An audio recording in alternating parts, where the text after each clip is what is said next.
बिस्मिल्लाहिर्रहमानिर्रहीम अस्सलाम वालेकुम। मैं रज़ी हसन एक और वीडियो के साथ। आज की वीडियो बैंक से मुताल्लिक है कि बैंक हमारी कौन सी इन्फॉर्मेशन दे रहा है।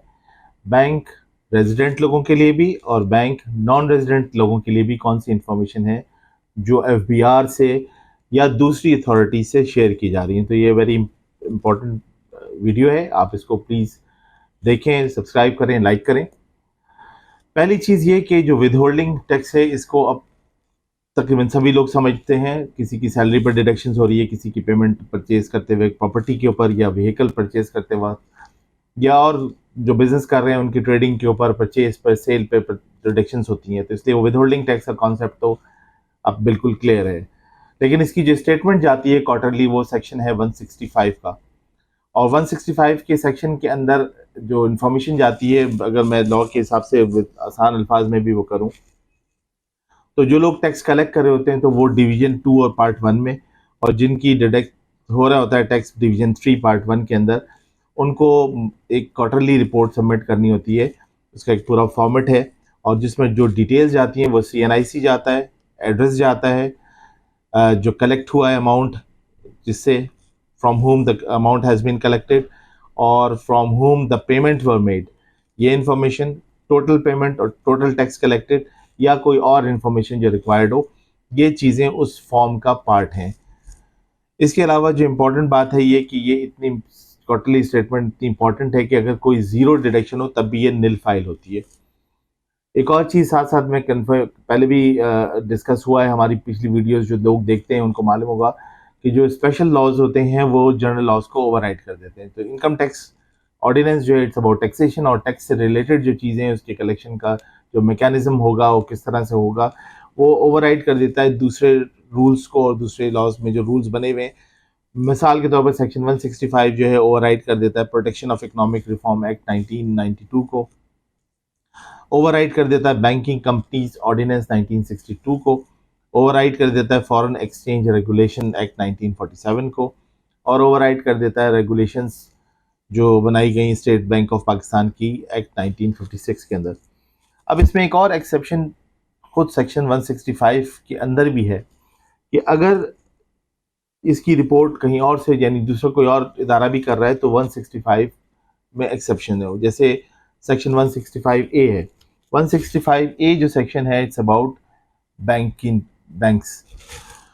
तो 165A है ये इंफॉर्मेशन फ्रॉम बैंक्स। बैंक जो रिपोर्ट करता है वो करता है कैश विड्रॉल की, लार्ज डिपॉजिट्स की, क्रेडिट कार्ड की पेमेंट्स की, प्रॉफिट ऑन डेट्स की, और न्यू बिजनेस अकाउंट्स की। अब इसको मैं थोड़ा थोड़ा एक्सप्लेन करता हूँ कि कैश विड्रॉल जो होती है वो उसके अंदर एक्चुअली दो कंडीशंस मैच होके बनता है। अगर किसी ने 50,000 रुपीज़ कैश विड्रॉ किया और महीने में उसने किया 1 मिलियन, तो इसकी रिपोर्ट जाएगी। अगर किसी ने लार्ज डिपॉजिट किया एक महीने में 10 मिलियन का, तो इसकी रिपोर्ट करेगा बैंक। किस तरह करेगा मैं वो भी एक्सप्लेन करता हूँ। उसका उसका रूल्स बने हुए हैं, उसमें फॉर्म ABCD ये जो बैंक भरता है। क्रेडिट कार्ड की पेमेंट अगर 2 लाख रुपए महीना की हुई है तो बैंक इसकी रिपोर्ट करेगा।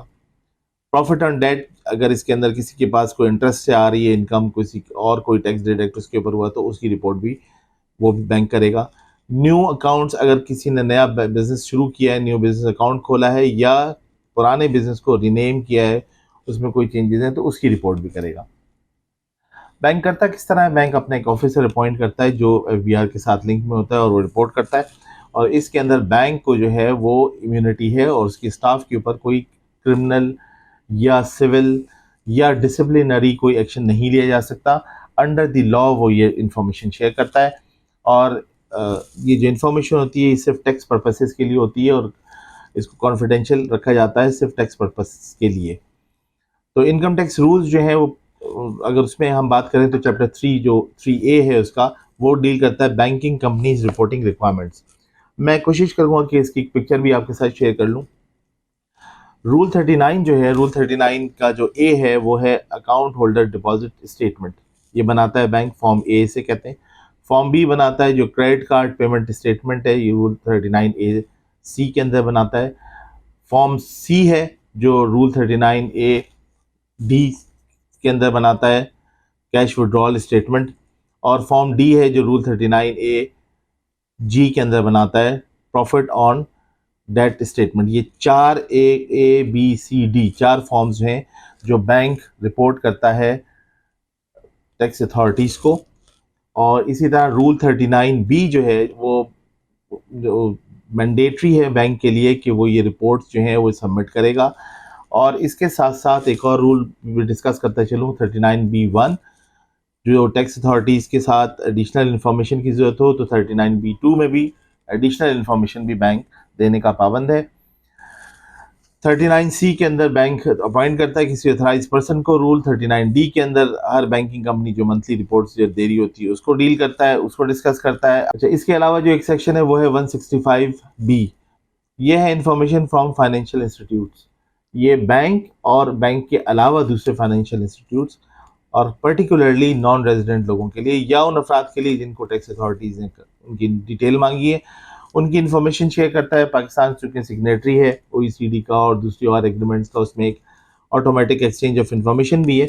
इसमें इंफॉर्मेशन शेयर की जाती है इकोनॉमिक एक्टिविटीज़ की, नॉन रेजिडेंट लोगों के लिए भी। तो ये एक जर्नल सा ओवरव्यू है कि सेक्शन विद होल्डिंग टैक्स का, जिसकी काफ़ी अच्छा कॉन्सेप्ट अब तो लोगों को हो चुका है ऑलरेडी। उसकी स्टेटमेंट कैसे फाइल होती है, जहाँ एग्जामेशन है वो क्यों एग्जामेशन है, क्योंकि बैंक खुद रिपोर्ट कर रहा होता है उनकी। और फॉर्म्स मैं आपको इस वीडियो के थ्रू भी शेयर करूंगा कि किस तरह से कौन फॉर्म्स जो हैं उनकी डिटेल आपको पता चल जाएगी, क्योंकि उसमें आपको देखेंगे कि उसमें CNIC एड्रेस और ये चीज़ें मौजूद होती हैं। अगर बैंक का CNIC किसी का एक्सपायर हो रहा हो तो बैंक खुद कॉल करके बुलाता है और कहता है कि जी आपका CNIC एक्सपायर हो रहा है, आप दोबारा आके बायोमेट्रिक कराएं, ताकि उसका एड्रेस भी वैलिड रहे, उसका अकाउंट्स भी वैलिडेट रहें और वो ही इंफॉर्मेशन खुद FBR के पास भी मौजूद रहती है। तो इसलिए उनका CNIC एड्रेस और उनकी जो इकोनॉमिक एक्टिविटीज़ हैं वो रिपोर्ट हो रही होती हैं। तो अब इसमें इतना पैनिक भी नहीं होना है, क्योंकि बहुत सारी चीज़ें हैं जो कोरिलेटेड हैं। अब जो ट्रेडर है या कोई बिजनेस में एंटरप्रेन्योर है या बिजनेस से इंगेज है कोई, उसका और एक आदमी जो सैलरीड में जिसमें साल में एक दफ़ा या महीने में उनकी जो सैलरी आती है, उन दोनों को आप एक उस पर गेज नहीं कर सकते। और भी चीज़ें आती हैं, लेकिन just to update you, bank से इंफॉर्मेशन FBR जाती है, उनके पास इस चीज़ का कानूनी तौर पे वो इसकी इन्फॉर्मेशन ले सकते हैं। नॉन रेजिडेंट की इन्फॉर्मेशन भी शेयर होती है FBR के साथ, और वाइस वर्सा बिटवीन कंट्रीज़ भी होती है। Thank you. आपसे गुजारिश है कि इस वीडियो को लाइक करें, सब्सक्राइब करें। Thank you very much.